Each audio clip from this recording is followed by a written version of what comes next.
C'est le déjeuner spirituel. Le pain du jour. Mangez la parole de Dieu. Trouvez la pensée du Seigneur dans le pain du jour. C'est une portion du sermon du dimanche que nous partageons avec vous. Alors, bon appétit. L'agenda spirituel, votre programme spirituel à la radio Parole Éternelle et en dehors. Ça se passe à la radio-télévision Parole Éternelle. Tous les jours, Parole Éternelle vous offre un verset biblique tiré de la portion quotidienne de lecture de la Bible. Un chant que Dieu dépose dans votre cœur aujourd'hui, un cantique que vous connaissez ou pas, à personnaliser. Faites-le vôtre aujourd'hui. Pensée du jour, une pensée pour vous dans les déjeuners spirituels. Tiré d'une réflexion spirituelle qui vous accompagne au quotidien. Eh bien, les déjeuners spirituels, c'est tout ça. Bon appétit. Suivez le déjeuner spirituel, votre tranche, tous les jours, du lundi au vendredi, sur la Parole Éternelle Télévision et sur toutes nos plateformes.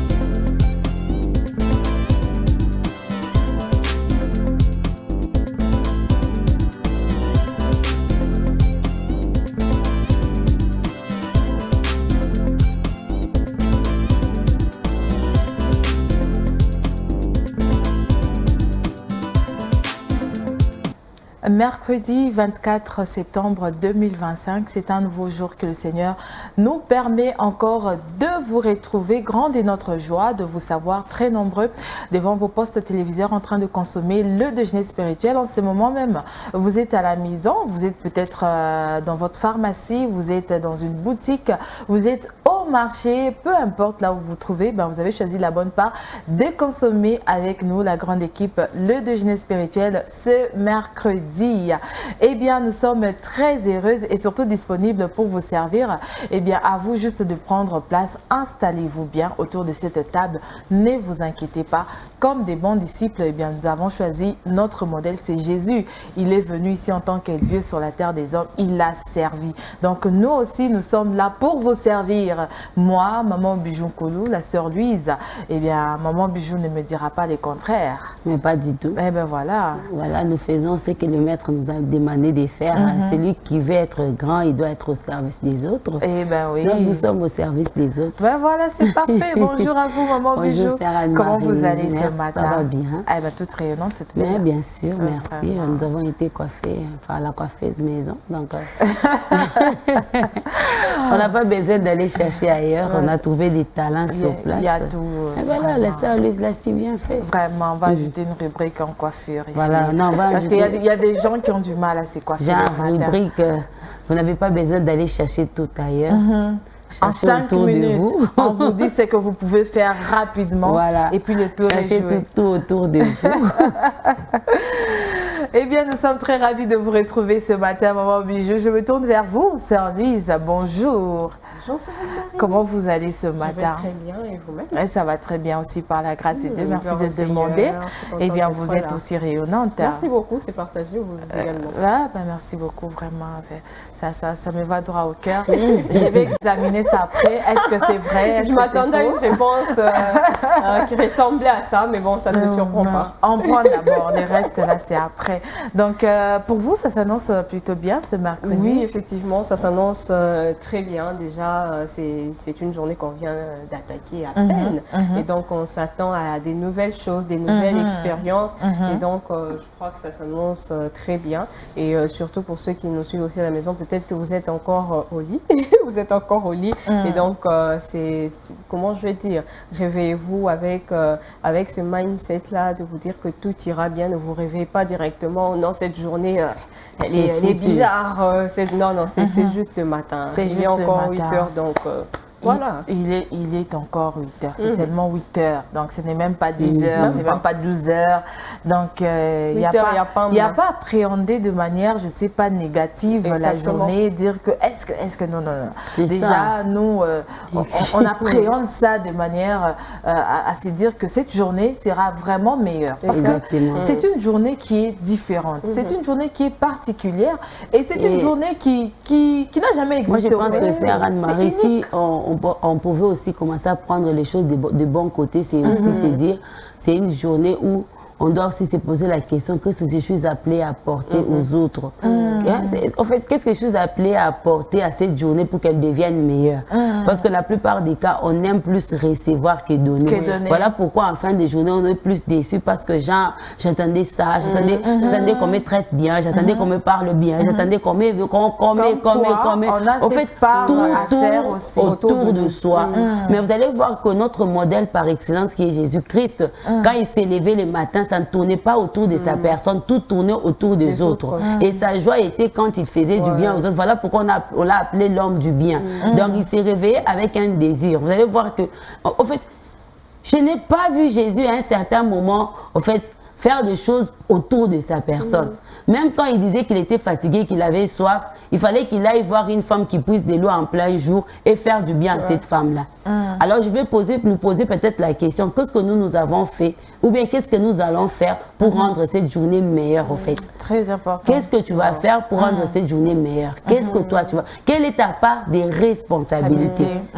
Qu'est-ce que tu vas faire pour que cette journée soit bonne, par exemple, en famille? Qu'est-ce que tu fais? C'est vrai que tu as cette soeur qui se réveille toujours boudeuse là. Au fait, qu'est-ce que tu as fait pour qu'elle change en fait son caractère? Genre, non. À un certain moment, il ne faut pas toujours aller dans le sens de l'autre. Mais il faut aussi amener l'autre à percevoir les choses telles que vous percevez les choses. Alors, je dis à quelqu'un aujourd'hui, qu'est-ce que toi tu vas faire pour faire assez que cette journée devienne délicieuse? Généralement, quand on fait, je ne sais pas, un gâteau et tout, il y a toujours ce qu'on apporte, beaucoup de choses. Oh, les virées, ceci, cela. L'objectif, c'est que nous ayons un bon gâteau. Alors, qu'est-ce que vous allez faire pour que la journée d'aujourd'hui devienne délicieuse? Très. N'attendez pas toujours des autres, mais vous aussi faites pour rendre cette journée agréable. Et ben voilà, question pertinente. Merci beaucoup de l'avoir soulevé, Maman Bijou. Je pense que ça emmène déjà quelqu'un à réfléchir. Le temps pour vous de trouver la réponse. Nous vous présentons les menus.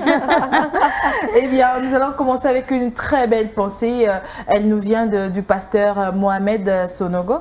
Eh bien, Sanogo, pardon. Il y a des gens, quand ils entendent Mohamed, ils se disent... Mohamed, un pasteur, bah oui, il est pasteur, ne vous inquiétez pas.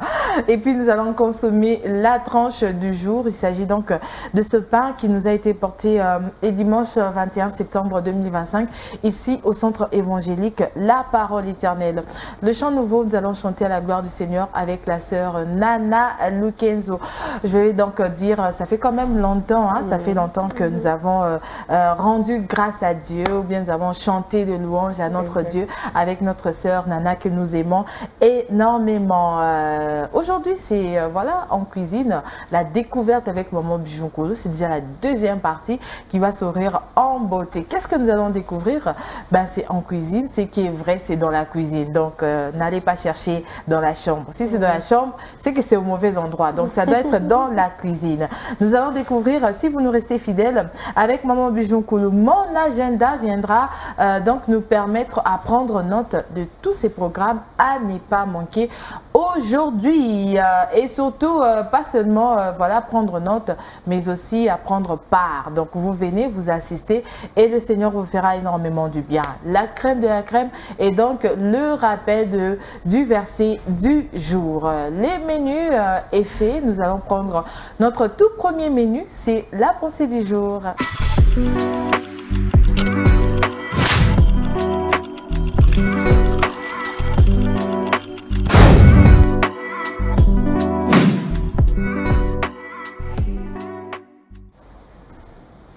La pensée du jour s'ouvre donc avec vous, Maman Bijou Nkoulou. Voilà, on nous parle, le pasteur Mohamed Sanogo, voilà, nous amène cette pensée, ou soit cette citation où il nous dit « L'esprit des comparaisons fait partie de l'orgueil de la vie ». L'esprit des comparaisons fait partie de l'orgueil de la vie. L'esprit de comparaison fait partie de l'orgueil de la vie. Vraiment, l'esprit des comparaisons fait partie de l'orgueil de la vie. Bon, Bijou Nkoulou, aidez-nous à comprendre cette pensée. Parce que moi, je refuse de mettre des commentaires. C'est ça. C'est qu'il vrai, il y a tellement de choses à dire autour de cette pensée. Mais bon, j'ai fait confiance au Saint-Esprit. Exactement, comme vous dites, là, il y a tellement de choses à dire sur cette pensée. On parle de l'esprit des comparaisons qui fait partie de l'orgueil de la vie, vrai ou faux. je dirais vrai. Ok. Ah, donc il y a aussi ces côtés, on doit dire vrai. Okay, en fait, c'est comme ça que j'ai commencé d'abord par percevoir cette pensée parce que l'homme a toujours tendance à vouloir se comparer aux autres. Et quand on se compare aux autres, par moment, on se réjouit, on se dit, ah, si je me compare à ceux de ma génération et quand je me regarde comme ça par rapport à ce que j'ai accompli, donc je suis les meilleurs, quoi. Et quand vous dites que vous êtes les meilleurs, ça, il y a cette dose d'orgueil qui vient s'ajouter. Ça, pour moi, c'est ça l'homme, en fait. La sœur, lui, sœur Anne-Marie, se comparerait à ceux de sa génération. Il y en a, on regarde, mais depuis qu'on a... Je sais qu'il nous arrive tous à un moment de faire ça, où vous dites... Moi j'ai été au lycée, par exemple, je veux me dire, toutes les lycéennes avec qui j'ai étudié, souvent on dit, de telle année à telle année. Quand je m'arrête, je me dis, moi j'ai ça, j'ai ça, j'ai ça, j'ai ça, j'ai ça et ça. Bon.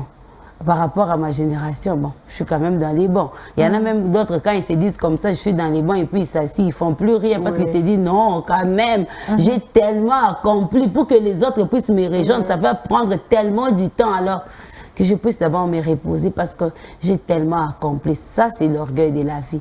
Et l'esprit de comparaison, l'homme, c'est difficile pour l'homme de pouvoir se détacher de ça. Et je ne sais pas si c'est la sœur Louise qui le disait, ou bien j'étais avec elle qui disait, il y a certaines choses, on a vraiment besoin du Saint-Esprit pour pouvoir ôter ça. Si on n'a pas le Saint-Esprit, c'est difficile à nous de pouvoir ôter ça. Et peut-être qu'aujourd'hui, vous allez me permettre de le dire comme ça. La comparaison, sœur Louise, à un certain moment, elle n'est pas mauvaise. Ça nous permet aussi de nous situer par rapport à notre génération. Elle devient mauvaise quand je vais à tout prix devenir comme papa. Donc. Mais ce n'est pas mauvais de pouvoir me comparer aussi à ceux de ma génération. Pourquoi je dois me comparer à ceux de ma génération? Parce que je dois me dire non, quand même, série 8. Ils sont accomplis, ça me positionne aussi pour que je puisse aussi fournir des efforts, en fait. Ça devient mauvais quand ça devient à tout prix, mais s'il faut que je fournisse les efforts pour essayer de rattraper ceux de ma génération, même si par moment on se dit, ah, tu sais, on n'est pas en retard, mais c'est vrai. On peut dire tout comme la sœur Anne-Marie disait, il y a tellement beaucoup de choses à dire sur cette pensée. On peut se dire non, je ne suis pas en retard, chacun son temps, chacun son heure. C'est pourquoi il y en a même quand ils se consolent comme ça, ils dorment, ils ne foutent rien. Mais moi je pense que pour une personne qui est normale, qui a les bons sens, quand on se compare aux autres, ça nous met dans la course et ça nous pousse à travailler pour que nous puissions aussi faire quelque chose au fait. Mais ça devient mauvais dans les cas où je vais à tout prix. Ça devient mauvais aussi quand, par exemple, comme on dit, ça fait partie de l'orgueil de la vie. Quand je deviens vraiment orgueilleux, je regarde la sœur, je dis, mais Louise, toi, tu n'as rien fait. Moi, à 27 ans, j'avais accompli telle chose. Mais toi, et puis après, là, ça devient mauvais. Mais dans l'autre sens, là, moi, je trouve que ça, à un moment, ça réveille un peu quelqu'un. Je me rappelle, il y a quand même très longtemps, un jour, on discutait avec la sœur Charlotte qui disait, c'est bizarre quand tu te retrouves avec les personnes de ta génération qui n'ont rien fait. Quand tu te rends compte qu'ils n'ont rien fait, que toi, tu as fait les fils qui n'aiment pas. Il y en a même qui se disent, bon, moi, je suis quand même ici. Pourquoi je veux aimer? Et puis, on ne fait rien. Très important. J'ai beaucoup aimé l'équilibre que Maman Bijou a apporté. Au fait, il n'y a pas qu'avoir les mauvais côtés, il y a aussi le bon côté. Mais c'est à nous, au fait, de voir comment on est en train de gérer ça là. Donc, quelqu'un dit que la comparaison n'est pas une raison. Donc, il n'y a pas à vouloir se comparer à tout prix pour vouloir, je ne sais pas. Et puis, il y a de ceux-là qui le font vraiment avec orgueil, comme on le dit, pour montrer vraiment que non, moi, je suis déjà arrivé. Tu vois, moi, je suis déjà arrivé. Et puis, eux là... Tu vois ceux qui sont maintenant devenus dans leur vie et tout. Non, ça peut aussi arriver de vouloir se comparer, comme Maman Bijou disait, sœur Louise, aux gens de sa génération, peut-être pour enseigner quelqu'un, pour montrer à la personne que regarde, c'est que moi j'ai accompli jusqu'ici. Mais regarde des personnes avec qui on a commencé, regarde. Ça c'est très important vraiment. Oui, c'est très important parce qu'on ne peut pas évoluer si on ne sait pas s'évaluer. Exactement. Donc il y a, comment je veux dire, il y a des choses ou des facteurs qui nous permettent de nous évaluer. Entre autres, c'est référer peut-être aux personnes qui font la même chose que nous. C'est référer aux personnes qui sont peut-être de notre génération et regarder ce qu'ils ont eu à accomplir et tout. C'est vrai qu'on parle du fait que non, il n'y a pas de retard et tout. Bon, comme Maman Bijou a dit, il y a vraiment à boire et à manger autour de ça. Mais je crois qu'il y a de quoi aussi se référer aux autres pour évaluer sa situation actuelle. Est-ce que le Seigneur veut que vous puissiez rester sur votre position actuelle ou il veut que vous puissiez aller un peu plus loin. Et donc, on peut se comparer aux autres. Par exemple, même, je crois que c'est dans Jacques où il dit Élie, il était un homme, en fait, de la même nature que nous. Mais qu'est-ce que lui, il avait des spéciales? Donc, s'il a pu faire cela, je peux aussi le faire. Si Maman Bijou, si la sœur Anne-Marie a pu arriver où elles sont aujourd'hui, donc je peux aussi le faire. Mais lorsque je sens que l'orgueil commence à naître, là, c'est mal. Là, maintenant, on doit, comment je veux dire, on doit casser cette chose-là pour que cette comparaison-là, donc je crois qu'il y a une bonne et une mauvaise comparaison. La mauvaise comparaison peut apporter l'orgueil dans notre cœur en nous disant que ben moi, je suis une femme accomplie, j'ai quand même j'ai fini mes études, j'ai fait ceci, je me suis bien mariée et tout. Là, ce n'est pas bon. Une bonne comparaison, ça vous permet de vous évaluer et de rentrer dans la course peut-être où vous étiez égaré. Donc, ça vous permet de rentrer sur le droit chemin aussi. Merci beaucoup, sœur Louise. Merci pour cette réflexion. Merci aussi à vous, Maman Bijou Koulou. J'aurais bien voulu vraiment qu'on puisse s'étaler un peu plus sur cette très belle pensée. Ça reste vraiment une très belle réflexion et aussi, ça peut être un sujet de débat que vous pouvez même apporter chez vous à l'église avec les jeunes, pourquoi pas les mamans, les papas. Bon, ça touche en tout cas tout le monde. Et c'est un peu de récolter les avis de tout le monde et voir qu'est-ce qu'il faut recadrer, qu'est-ce qu'il faut arranger, qu'est-ce qu'il faut réparer. C'est encore le temps de le faire maintenant. Nous bénissons le Seigneur en tout cas pour son serviteur. Et surtout, ce n'est pas à encourager. Donc, cette comparaison qui arrive à cette dimension d'orgueil. Donc, ça, on n'encourage pas. Eh bien, nous allons prendre la tranche du jour, notre portion que nous avons bien voulu partager avec vous. Et nous vous laissons aussi ces libres choix de garnir votre pain comme vous le voulez. Donc, à vous de prendre soit la margarine, soit le beurre de karité. Soit le beurre de karité. Peut-être que ça se consomme ailleurs. C'est juste nous qui n'avons pas l'information que ça se consomme aussi. Comme, bon, je ne vous dis pas de prendre les beurres de karité. Le pain du jour, c'est tout de suite.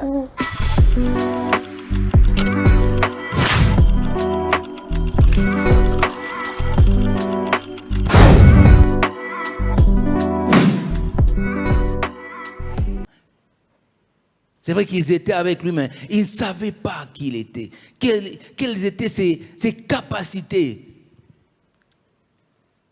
du Dieu Tout-Puissant. Amen. Nous devons connaître notre Dieu. Donc ça, c'était la première chose, connaître notre Dieu. Toujours au verset 14 de Psaume 91, là. Il est dit ceci.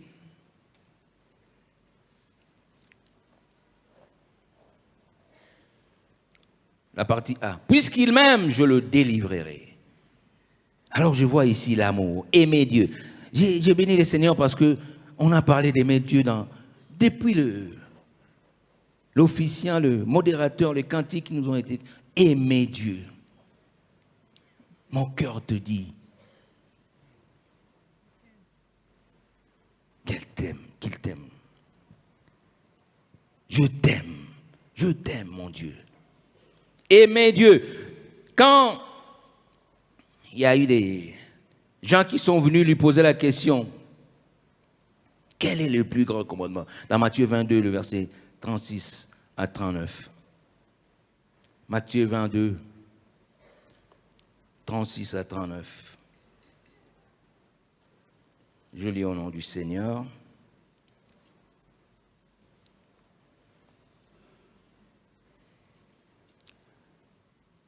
Maître, quel est le plus grand commandement de la loi? Jésus lui répondit, tu aimeras le Seigneur ton Dieu de tout ton cœur, de toute ton âme et de toute ta pensée. C'est le premier et le plus grand commandement. Et il poursuit, et voici le deuxième qui lui est semblable, tu aimeras ton prochain comme toi-même. Amen. Le plus grand commandement. Aimer son Dieu de tout son cœur, de toute son âme, de toute sa pensée. Depuis l'Ancien Testament, il avait dit aux Israélites, tu aimeras le Seigneur ton Dieu de tout ton cœur, de toute ton âme, de toute ta force, de toute ta pensée. Voilà, aimer Dieu. C'est le deuxième point. Connaître Dieu, on le connaît.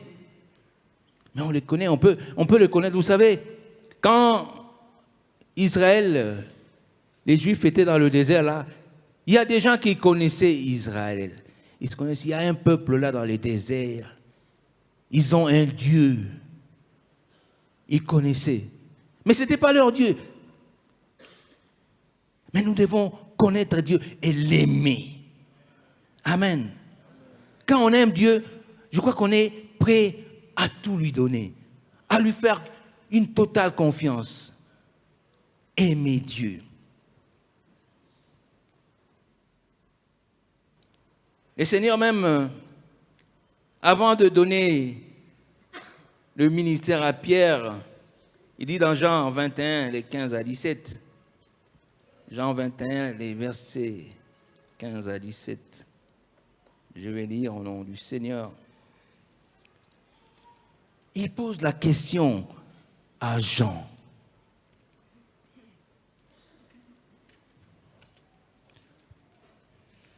M'aimes-tu?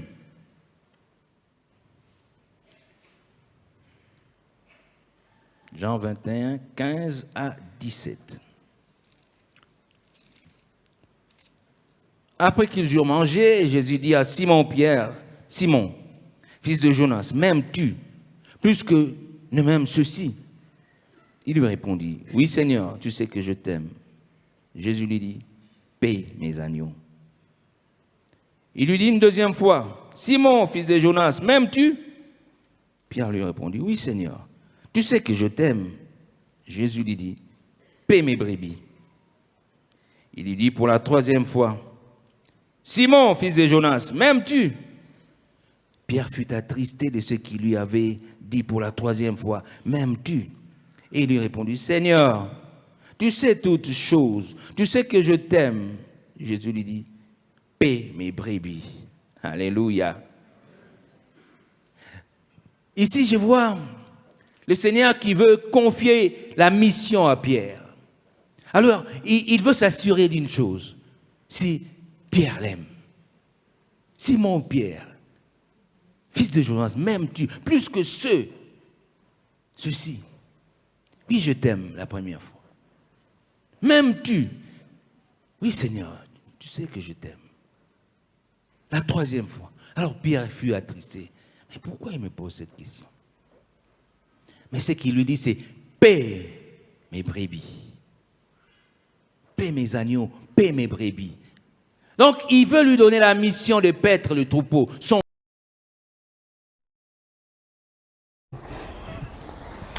Voilà donc la tranche de ce mercredi. Je rappelle que le thème est tout simplement dans sa présence, il protège. Dans sa présence, il protège. Et hier, on était en train de voir qui il protège qui exactement? Et qu'est-ce qu'il faut faire pour bénéficier au fait de cette protection? Parce que vous ne pouvez pas vous réveiller seulement comme ça d'un bon matin, vous demandez la protection d'une personne que vous ne connaissez pas au départ. Donc, on a commencé par le point de départ, c'est connaître cette personne à qui on demande la protection, à qui on réclame la protection. Voilà, on va dire ça comme ça. Donc, nous avons commencé par là. Et aujourd'hui, nous allons encore nous arrêter sur cette question qui a été posée par le Seigneur lui-même. Hein. Peut-être ce n'est pas Pierre aujourd'hui, c'est Anne-Marie. Anne-Marie, m'aimes-tu? Louise, m'aimes-tu? Bijou, m'aimes-tu? C'est une question simple, mais pertinente. Lorsqu'on doit vraiment creuser dans le fond de cette question, on verra qu'elle est très pertinente. Louise, m'aimes-tu? Et si le Seigneur vous posait cette question, hein, cette personne à qui on réclame tout le temps, donne-moi ceci, fais ceci pour moi, et cette personne un jour s'arrête et vous regarde droit dans les yeux. Vous dites, ok, tu as l'habitude de me demander ça, mais est-ce que tu m'aimes? Et si le Seigneur vous posait cette question, comment vous allez réagir ce matin? Alors, personnellement, si le Seigneur me posait cette question, je répondrais comme Ézéchiel. Seigneur, tu le sais. Bah oui, je vais dire à Dieu, Seigneur, toi-même tu sais, parce que tu connais mon cœur en fait. C'est le Seigneur qui connaît mon cœur et je crois que le Seigneur pose cette question d'une manière rhétorique. Il a déjà une réponse. Qu'est-ce que Dieu ne sait pas? Il sait déjà, il connaît les profondeurs de nos cœurs. Alors au lieu de lui donner une réponse, je dirais seulement, Seigneur, toi-même tu sais. Toi-même tu sais. Toi-même tu sais. Vraiment. Maman Bijounkolo. Eh bien... Voilà. C'est pas moi, c'est le Seigneur qui vous regarde droit dans les yeux. Seigneur, tu le sais. En fait, en dehors de ça, Sœur Anne-Marie, il y a cette réflexion qui monte tout de suite dans mon cœur, en fait. Vous savez, quand c'est vrai, on dit à Dieu, Seigneur, tu le sais, mais cette question, elle est pertinente. Pourquoi elle est pertinente? Parce que je peux dire à quelqu'un que je l'aime, mais si je ne suis pas à mesure de répondre aux attentes de cette personne, c'est que je ne l'aime pas. Pour la personne qu'on aime, on est prêt à tout, en fait. Voilà pourquoi dit, si tu m'aimes, paie mes brebis. Tu dis que tu m'aimes, donc tu dois prendre en charge mes brebis. Et aujourd'hui, on est là. Surtout, j'aime bien quand on est à l'église, quand il faut qu'on chante Nalinga Kayo. Jésus, je t'aime. Et on prend directement son téléphone, là, on se filme. En fait, on crie tellement l'amour qu'on a pour le Seigneur et on voudrait que tout le monde voit. Mais malheureusement, quand on est sur le terrain, sur les plans pratiques, le Seigneur même est étonné de notre amour. Pourquoi il est étonné de notre amour? Parce qu'on est incapable de répondre aux attentes de la personne que nous aimons. On dit, le Seigneur a tant aimé le monde, il a tant aimé. Alors qu'est-ce qu'il a fait? Il a donné son Fils. Pourquoi pour répondre à un besoin dans le monde. Il y avait en fait un besoin. Et par amour, il a pris son seul Fils qu'il avait pour venir répondre aux besoins. Mais est-ce que nous, aujourd'hui, pour l'amour que nous avons pour le Seigneur, sommes-nous à mesure de répondre à cet amour en faisant quelque chose pour le Seigneur? Pas cette chose que nous avons initiée nous-mêmes, pas cette chose que nous avons voulu nous-mêmes, mais parce que le Seigneur nous a demandé. Plusieurs fois, on se dirait, mais Dieu, toi aussi, vraiment, moi, je ne suis pas capable. Tu sais que moi et Anne-Marie, on ne se parle pas. Pourquoi tu voudrais que j'aille la visiter? Tu sais que je ne la supporte pas, je ne la digère pas. Mais si j'aime le Seigneur, je ne vais pas tenir compte du fait que je ne te digère pas, je ne te supporte pas, mais je ferai ça pour l'amour que j'ai pour le Seigneur. Effectivement. Toutes les fois que nous aimons, nous cherchons à réjouir le cœur de celui que nous aimons. Et quand vous suivez les messages de Papa Gaston, c'était clair. Nous sommes protégés. Et Dieu protège qui? Vous avez posé cette question. Dieu protège des gens, des personnes qu'il aime. Qui sont ces personnes qu'il aime? Ce sont ces personnes qui sont prêtes à tout pour ces dieux-là. Amen. Et quand le Seigneur pose cette question à Pierre, c'était ça au fait. Même si la sœur lui a dit, tu le sais, nous tous on a dit, tu le sais, parce qu'il n'y a rien que le Seigneur ignore. Mais le Seigneur voudrait simplement dire à Pierre, est-ce que tu m'aimes suffisamment pour être prêt à donner même ta vie pour moi? Est-ce que tu m'aimes suffisamment même malgré tout ce que tu peux rencontrer durant les parcours de ton ministère? Est-ce que tu m'aimes suffisamment pour ne pas abandonner et lâcher? Et on a vu pratiquement que Pierre et ses frères ont aimé suffisamment le Seigneur à tel point que même quand on leur disait de se taire, de ne plus parler de lui, ils sont sortis pour dire à qui devons-nous obéir? Même quand on les a interdits, ils ont continué à les faire. Même quand ils étaient emprisonnés, dès qu'ils sortaient, que l'occasion soit favorable ou pas, ils étaient toujours prêts à parler. Et en fin de compte, on dit que Pierre a refusé de mourir, de prendre la même position que son maître. Il disait, je ne peux pas, mais lui, en tout cas, je ne peux pas mourir en prenant la même position. On a dit que lui, il a choisi de mourir la tête en bas, les pieds au-dessus. Pourquoi? Parce que l'amour du Seigneur brillait tellement. J'aime bien, je crois que c'est Paul qui parle de cet amour qui les dévore, en fait. Ça les dévore tellement, c'est fort. Et aujourd'hui, peut-être c'est une question que nous devons nous tous nous poser. Est-ce que nous aimons suffisamment le Seigneur? Sommes-nous prêts à tout pour Dieu? Là, c'est une autre question. Je me rappelle quand on était enfants, on était chez nous, là, un jour, on nous posait cette question, genre, est-ce que vous aimez vraiment le Seigneur? Si le Seigneur venait, une de mes cousines avait dit, non, même si je l'aime tellement, moi, je ne peux pas aller au ciel sans être mariée, sans que je me sois mariée. Non. Moi, que Jésus ne vient pas, je dois d'abord me marier. C'est lui qui aime le Seigneur, privilégie les besoins du Seigneur au dépend de ses propres besoins. Je pense que c'est comme ça qu'il faut répondre à cette question. En tout cas, moi j'aime beaucoup, j'aime particulièrement votre chute sur un bijou. C'est très important. Il y a des gens qui disent de lèvres comme ça que j'aime Dieu, mais lorsque vraiment Dieu vous demande de faire peut-être telle ou telle autre chose, vous vous rendez compte, il suffit même seulement de parler même de l'enlèvement, de parler seulement du sang de la trompe. Il y a des gens qui disent ah, moi je n'ai pas encore fait ceci, je n'ai pas encore fait cela, je n'ai pas encore d'enfant. En fait, on veut retarder, mais lorsqu'on a l'amour pour cette personne-là, on a hâte de revoir la personne. Oui, quand on chante, et colorier Suyaka, la plupart des cas, quand on chante colorier Suyaka, sincèrement parlant, non, en fait, ce n'est même pas ça. On voudrait qu'ils viennent seulement pour répondre à nos besoins. Donc, c'est comme Israël à cette époque où on entendait que le Messie vienne pour qu'il vienne les sortir de la domination romaine. Israël n'attendait pas le Messie d'abord pour ce qu'il est venu faire. Il attendait le Messie pour les sortir de la domination romaine. Et aujourd'hui, la plupart, quand on veut que Jésus-Christ vienne, c'est pour qu'il nous sorte de nos souffrances, de nos maux, de tout ça, sauf pour nous amener au ciel. Vraiment, vraiment. Amour à intérêt. Alors, pourquoi la sœur lui a dit, tu le sais, tu sais si j'étais par intérêt ou pas. Mais c'est clair. Pourquoi c'est ça même la finalité. Nous attendons qu'il revienne pour nous chercher. C'est ça notre désir. Le désir ardent de tout enfant de Dieu, c'est qu'il revienne pour nous chercher. En tout cas, je ne sais pas vous, mais moi j'ai hâte de voir cette place qu'il a réservée pour nous là-haut. En tout cas, si vous voulez rester avec les chaleurs, les poussières, il n'y a rien de comparable au fait que d'aller, que de rencontrer son maître. Et si notre cœur pavé d'or. Et voilà, vraiment. Une cité pavée d'or.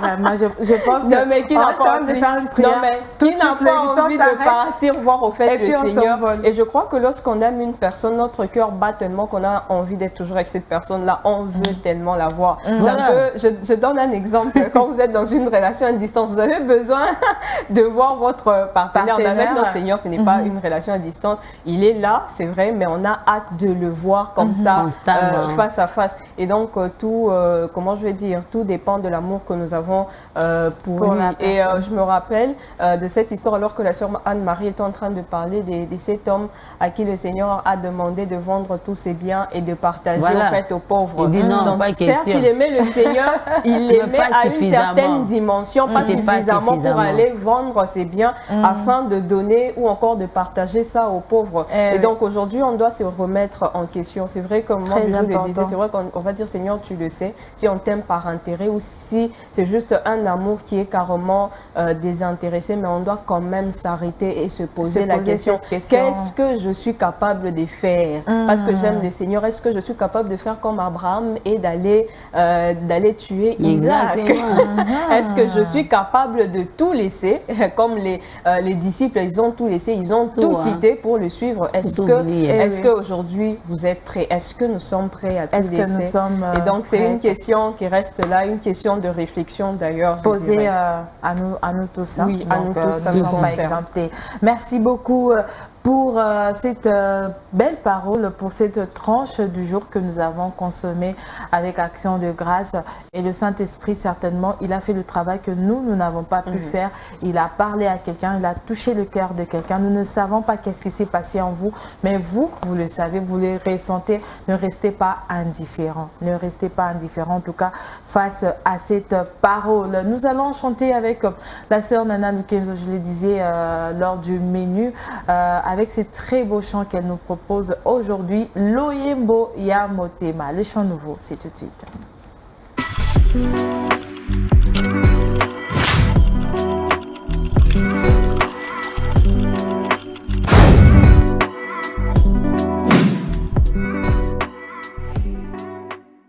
Eh bien, nous bénissons les seigneurs pour ces chants nouveaux avec la sœur Nana Lukenzo. Nana Lukenzo qui nous apporte Loyembo Ya Motema, c'est tout simplement en français la traduction, les chants qui viennent du cœur, ces chants qui viennent du cœur. Et ce que nous pouvons retenir de ces chants, c'est que vraiment, moi, ce que j'ai retenu personnellement, Maman Bijou, c'est que, au fait, tous les regards sont tournés vers notre Créateur, qui est notre Seigneur Jésus-Christ. Tout ce que nous pouvons faire, tout ce que nous pouvons être. Vous êtes, je ne sais pas, un blessé des guerres, vous êtes, je ne sais pas, comment on va dire, vous avez tellement eu des blessures des cœurs, vous avez, je sais pas, traversé, je sais pas quoi, vous êtes maman, vous êtes papa, vous êtes enfant, vous êtes jeune. Eh bien, nous tous là, nos regards sont tournés que vers lui et lui seul. Mais bien sûr, on ne peut que tourner les regards vers lui seul parce que c'est de lui qui viennent, comment je dirais, toutes les bonnes réponses du monde, si vous voulez dire ainsi. C'est de lui que ça vient et la Bible est très claire. Ô toi qui écoutes les prières, tous les hommes viendront à toi. Donc nous ne pouvons qu'avoir les regards tournés vers lui. Peut-être qu'il y a quelqu'un qui se posera la question, mais en dehors de ça, donnez-moi une autre raison. Je vais dire à cette personne, ce matin, j'ai dit, chaque véhicule a son concessionnaire. Donc en cas de problème, on retourne, même les téléphones des marques. En cas de problème, vous allez voir qu'on vous dira, mais telle marque de téléphone a posé problème. C'est lui qui a conçu ça, a repris pour voir les problèmes et arranger. Donc nous aussi, en tant qu'humains, nous avons celui qui nous a fait. Alors en cas de problème, nous ne pouvons que retourner vers lui parce que c'est de lui que nous obtiendrons vraiment des bonnes réponses pour notre vie. Chacune de nous ici sur cette table, en cas de problème, que ce soit maladie, des questions autour de la vie, je ne vais pas aller chez Anne-Marie. Anne-Marie n'a pas mes destinées entre ses mains. Pas du tout. Anne-Marie ne maîtrise rien de ce que je suis réellement, de ce que mon lendemain, elle ne maîtrise rien même. Il y a quelqu'un qui maîtrise très bien ce que je suis, ce que je serai demain, ce que je serai après-demain. Donc si je vois qu'il y a des choses qui ne marchent pas bien, je ne peux que retourner chez lui. Amen. Souvent, l'erreur que nous commettons, parce que nous allons chercher des réponses auprès des hommes qui ne peuvent rien nous donner. Je vais citer par cet exemple facile Anne Elkana. Elkana était un homme qui voyait sa femme souffrir. Pour Elkana, pour que sa femme ne souffre pas, il fallait lui donner la double portion. Mais il s'est rendu compte que la double portion ne suffisait pas à Anne.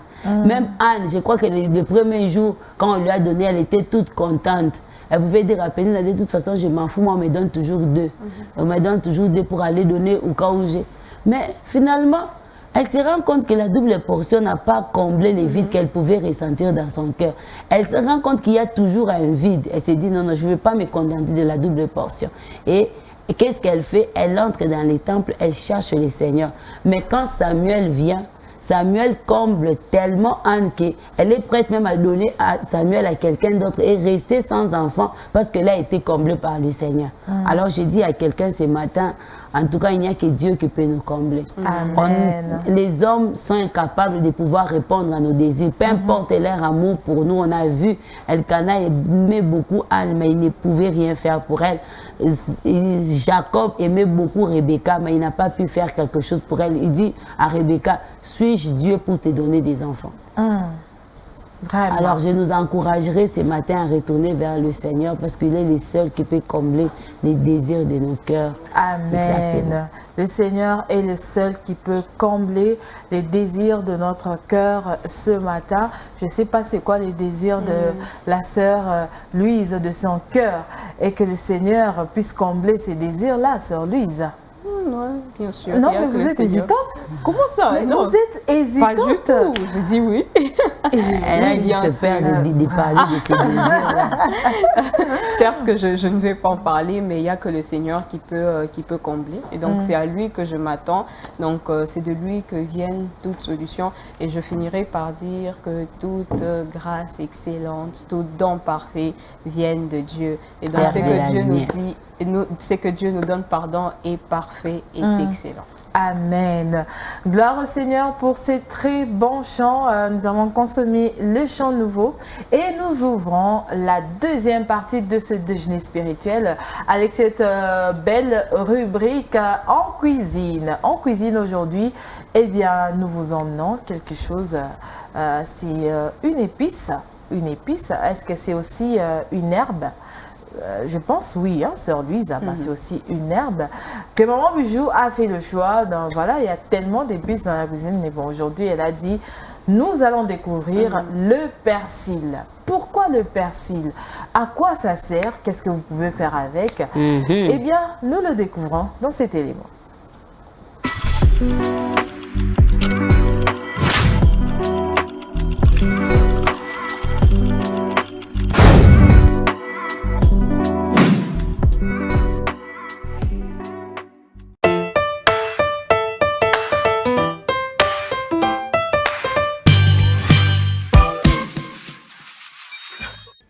Bonjour, bienvenue dans notre rubrique en cuisine. Aujourd'hui, nous allons parler d'une plante aromatique qui est le persil.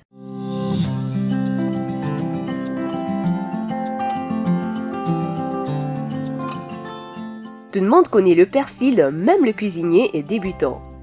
Il met de la couleur dans nos assiettes, relève les saveurs et nous fait profiter de ses nombreuses vertus santé. Plante aromatique très prisée en cuisine, le persil est une plante herbacée de la famille des ombellifères. Son goût subtil en fait l'allié de tous les plats salés, mais aussi des smoothies santé. Les vertus du persil sont si nombreuses qu'il est urgent de l'adopter dans votre cuisine quotidienne. Ses feuilles et racines sont gorgées des nutriments aux bienfaits antioxydants et détoxifiants. En cuisine, le persil demande peu de préparation. Après avoir lavé cette herbe aromatique sous l'eau froide pour la débarrasser de ses impuretés, égouttez-la sur un papier absorbant. Vous pouvez ensuite ciseler les feuilles de votre persil. Réservez les tiges du persil pour réaliser un potage, une soupe ou encore un bouquet garni par exemple. Les recettes à base de persil sont nombreuses. Odorant et savoureux, il est facile à couper. Avec des ciseaux de cuisine ou encore avec un couteau, coupez les feuilles du persil préalablement détachées de leurs tiges. Astuce, roulez les feuilles en petits rouleaux pour les couper rapidement. Dans vos plats, le persil se prête à une très grande diversité des préparations. Il supporte cependant difficilement la cuisson. Une fois lavé, égoutté et ciselé, ajoutez-le simplement dans vos plats juste avant de les servir et sans le faire cuire. Ses arômes et nutriments seront ainsi préservés. Bon à savoir, le persil est principalement utilisé comme assaisonnement. Pour qu'il conserve ses nutriments, il est conseillé de l'ajouter cru en fin de cuisson.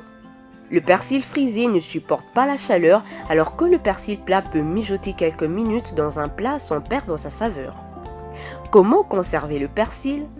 Coupez les tiges à la base et mettez la plante dans un verre d'eau. Changez l'eau tous les 2 jours pour une fraîcheur longue durée.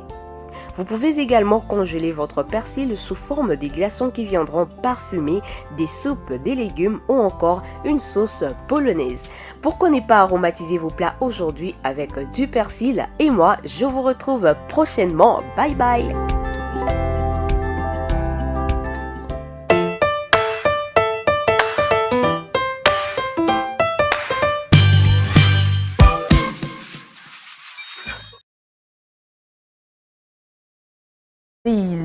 Mais c'est qui manque le persil dans sa cuisine vraiment? Moi j'aime.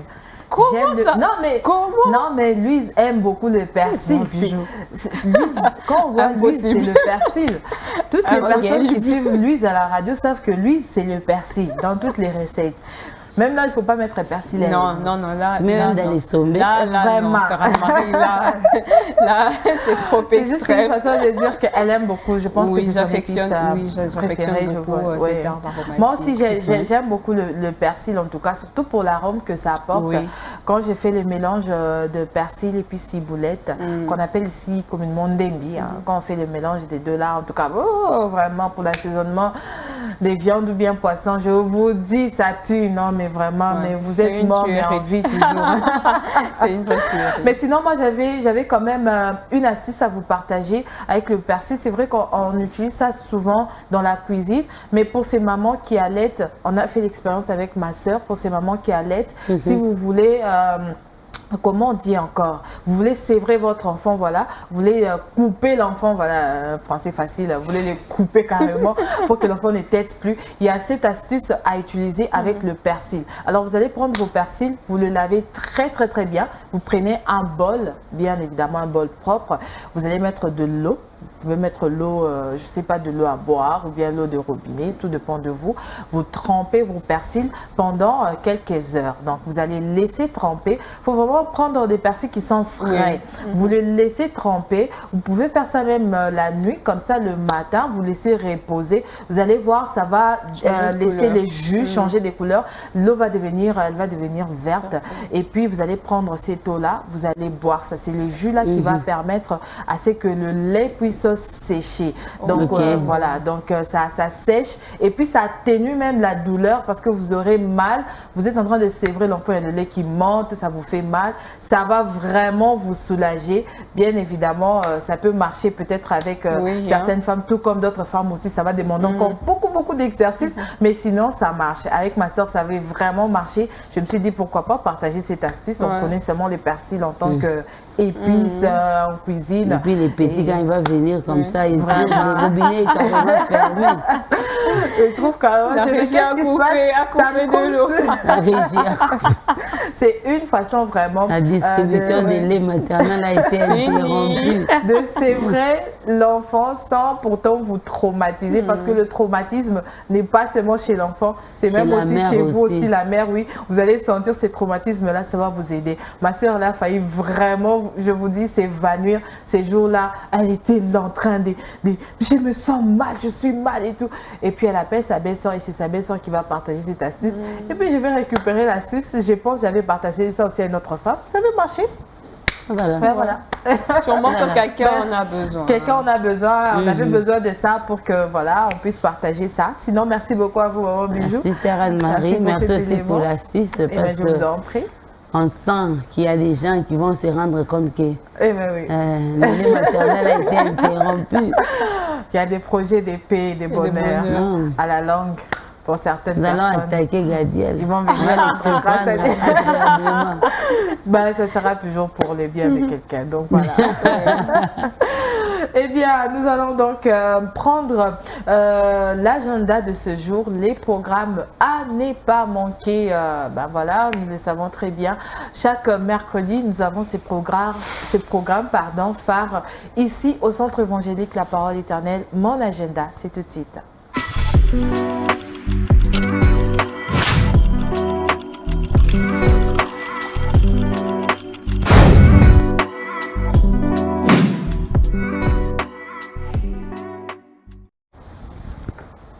Les programmes du jour. Nous prenons note de ces programmes avec vous, Sœur Louise. Oui, justement, aujourd'hui, vous avez dit que nous avons un programme phare les questions des partages et études bibliques. Et donc, on se retrouve à 16h30 pour entamer notre moment de partage et études bibliques. Vous avez des questions ou vous avez eu quelque chose qui vous a touché, qui vous a édifié. Pourquoi ne pas partager ça dans la première partie dédiée au partage? Et ensuite, nous aurons un très bel enseignement dans la deuxième partie. Et donc, si vous voulez vous joindre à nous, nous sommes au croisement des avenues Sandoa et Kasavubu au numéro 119. Et donc, bienvenue. Et je rappelle aussi que le programme sera retransmis sur nos plateformes. Et donc, restez aussi branchés, restez connectés. Et nous rappelons demain, juste pour mettre au parfum les hommes qui nous suivent en ce moment. Demain, ça sera jeudi et chaque jeudi, il y a ce programme. Voilà, il faudrait que je m'habitue finalement face à face dans sa présence à partir de 17h30.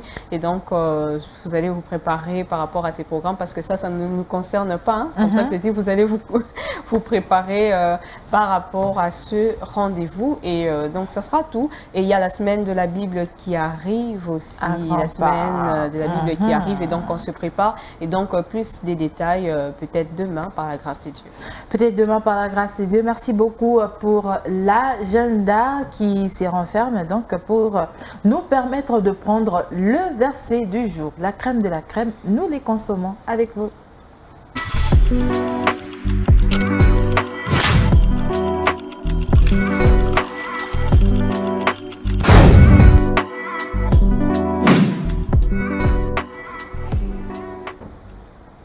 Le verset du jour qui s'affiche sur vos écrans. Maman Bijou, nous sommes avec vous.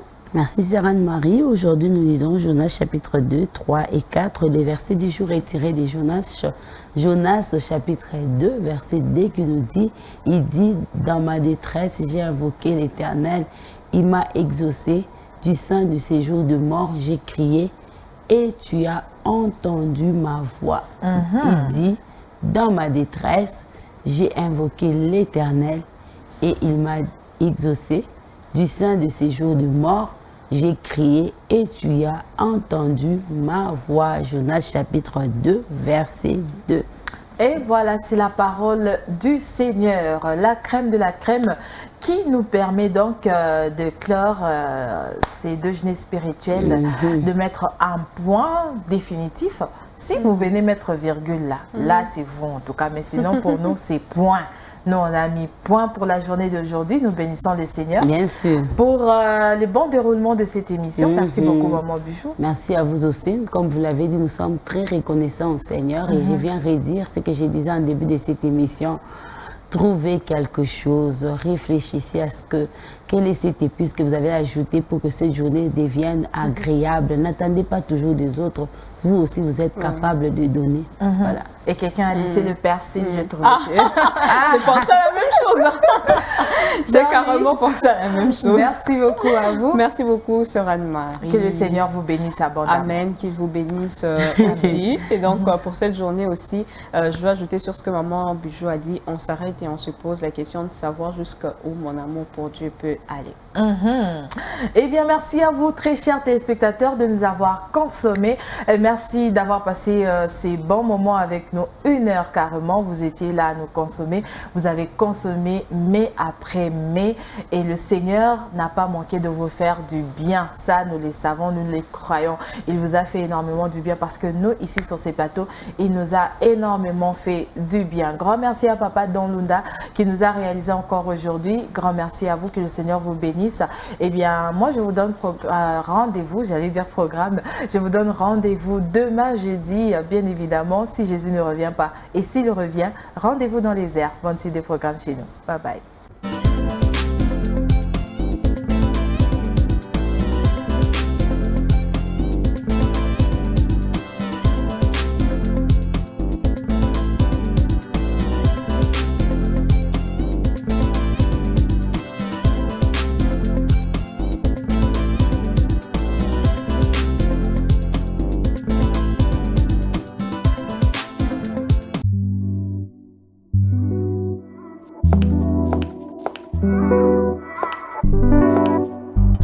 C'est le déjeuner spirituel.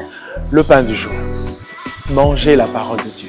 Trouvez la pensée du Seigneur dans le pain du jour. C'est une portion du sermon du dimanche que nous partageons avec vous. Alors, bon appétit. L'agenda spirituel, votre programme spirituel à la radio Parole Éternelle et en dehors. Ça se passe à la radio-télévision Parole Éternelle. Tous les jours, Parole Éternelle vous offre un verset biblique tiré de la portion quotidienne de lecture de la Bible. Un chant que Dieu dépose dans votre cœur aujourd'hui, un cantique que vous connaissez ou pas, à personnaliser. Faites-le vôtre aujourd'hui. Pensée du jour, une pensée pour vous dans les déjeuners spirituels. Tiré d'une réflexion spirituelle qui vous accompagne au quotidien. Eh bien, les déjeuners spirituels, c'est tout ça. Bon appétit.